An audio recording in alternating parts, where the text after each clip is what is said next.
Hey everybody, how is it going? I hope you're doing well. I'm doing well because today we're talking about music, and today we are looking at the latest pickups in my collection. I went to a brand new record store for the first time, did a little road trip with some buddies.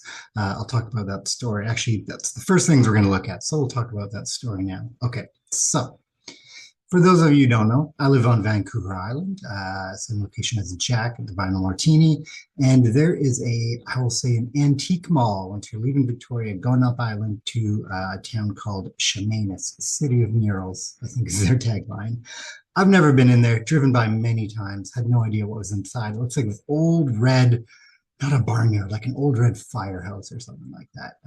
It's called an antique mall, so in my mind, that's all there is. So on a road trip with some pals, we decided to check it out just to see what's in there. And my friends, I could feel the blood pumping in my veins. I could feel myself immediately becoming overstimulated. Yes, they had lots of really cool old stuff, but they had records and tapes and CDs. And I gave myself like a $20 limit. So I was like, oh no. I just had my hands full of stuff. And I'm like, okay, I'm going to just pick a few things. I can always come back. They're not going anywhere, I hope. So I grabbed a few things, just two things, and I can't wait to go back. So the first thing I'm really happy to get, this is Ammonia Avenue. I believe this is the seventh album from the Alan Parsons Project.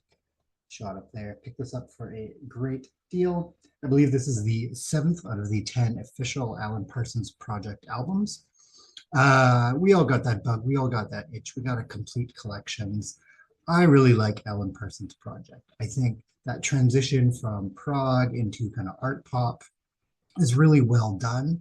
And I think just in terms of songwriting and production, a lot of what we're seeing with Steven Wilson now, I think like the genesis is found on a lot of these albums. And I might say Ammonia album, I've listened to it streaming a few times. It's kind of the best of that art pop era.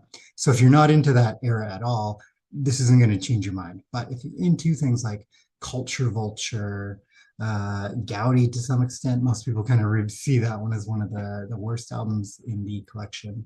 This is the best from that era. I'll show that. It's really cool picture. I like it a lot. But now I have it all. I have all 10 of the official Alan Parsons Project albums in my discography, so I can, give them a listen, maybe do a ranking sometime, because I do think it's a discography worth digging into. There's so many gems in there that I think just don't get enough love and attention. So happy to grab that. Next up, so that was a great price. Again, gave myself a $20 limit. So I grabbed a tape. This is the first live album from April Wine, just called April Wine Live. So I believe this is done after they only had, show it off there. After they only had, I think, three of their albums out. So their debut, I don't know, Electric Jewels on the record. I think those are the three albums. It's great. It sounds fantastic for their early 70s live album.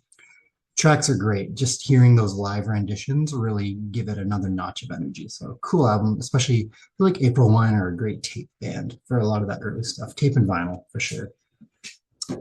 So those are the only two non-CD things I grabbed. The rest were found. Were these all found thrifting? No, most of these were found thrifting. We'll start with the two that were not found thrifting first. We've got a cool little stack here, lots of writing there. It's a little blurry until we get into it. So these first two, again, I just went to the record store here in Victoria, just kind of, treat myself, grabbed a couple things, but I always like, things that I feel like are a good deal that, might not always be this price, or maybe it's a used copy for a bit cheaper. So they had Perfect Strangers by Deep Purple. I know I'm late to the party, but I'm, slowly getting into Deep Purple. And I thought, why not grab a comeback album? Why not kind of pick out one of the more miscellaneous albums in the collection? So this is Perfect Strangers, their big comeback, and it does have the bonus track, Son of Ulrich. Nice 10-minute jam there, tasty jam. This is a pretty good album. I really enjoy it. A lot of people saying, it's not, it's a tired band, so on and so forth. I think when people have that opinion, they think about those classics and they go, what doesn't sound like those classics? And of course it doesn't. That's not who this band is anymore. They've grown as people, they've grown as artists, and you get something new from that. And this is a fantastic album. The next album I grabbed from there, I've had this before, but just so we kind of re-get all my physical media. This is the Rush album Exit Stage Left, kind of there's back there. The thing I love about Rush is that they always knew when to do a live album. Kind of near the end of the career, they just started pumping them out, turning into what I feel like Yes are doing. Like we don't, Yes just have live album after live album, but we don't need to talk about that. Rush, I feel like it was always a great indication of a band leaving an era, entering a new era, and I think this is the band kind of leaving their most progressive era, and it's a really well done representation of that period. I do generally prefer live albums when it's kind of one continuous concert, or if it's maybe two or three shows from a tour kind of cut in a way where it feels like one consistent concert. This one, you do get a lot of fade outs and fade ins, so it doesn't feel like you're having that live experience, but it sounds fantastic. It's a great live album, but I do generally prefer live albums that have that more kind of consistent feel. All right, this next stack, boom, I found while thrifting and real happy for all of these. First one we're going to talk about is The Tame by the Decemberists. There we are there. It's one track, 20 minutes long, so it's an EP there, just parts 1 to 5. The Decemberists are one of my favorite bands, and they've certainly had some progressive elements over their career from like jams to concept albums like Hazards of Love to super long tracks, even on their last album, 20-minute jam that goes into like this weird psychedelic soundscape. That's really cool. This was made, I think, only 1 or 2 years after the Decemberists being a band. And it's just 1 20-minute. I don't believe it's a retelling of the classic Scottish, the classic tale of folklore and mythology, The Tame. I'm not familiar enough with it to kind of go through the lyrics and parse that together, but at least it's likely inspired by that. And it's definitely, I mean, it's 1 20-minute track, so you definitely have those progressive elements in there. I don't feel like the band is quite at the level to pull something like that off successfully. What I would love, I think would be great, is I mean, we've passed the anniversary for this loop around. We could do like a 15th or 20-year anniversary or something. It'd be like not even a remastering, but a re-recording of this, because where the band is at now, I think they've matured as songwriters, as composers, as a band, enough to really take this idea and do it justice. There's a lot of really great elements in here, but it's definitely for fans of the band already that want to go beyond their studio output. Next, we'll go with the single disc 2003 version of AC/DC Live. This album, 14 tracks on this edition, and just over an hour long. I feel like this is great. I mean, AC/DC, I'm a casual fan of AC/DC. I have Back in Black. I have For Those But to Rock. I have Highway and Hell. That's about it. Sometimes I feel like I don't need a lot more, but then I listen to albums like this and live stuff, and I think to myself, maybe I'm missing out. I was in a bit of a rough mood for a few days, and I gave this a listen. It was nice and sunny out, and this just made me feel better. Like sometimes you just need that meat and potatoes hard rock, and that's what AC/DC does, and it's just a great album. The next are all by the same artist, so I'm going to chuck them together. I feel like someone was getting rid of a collection when I went to the store. And there were other CDs there from this artist I could have picked up, but I didn't need, including one which was my favorite, and I didn't have that specific edition. But I left it. I'm like, someone else can pick these up. I'm just going to take the ones that I don't have any version of in my collection, leave the rest for someone else. So I got four Bob Dylan albums there. So are these in chronological order? Let me quickly arrange them in chronological order. You know what I'm going to say. Cool.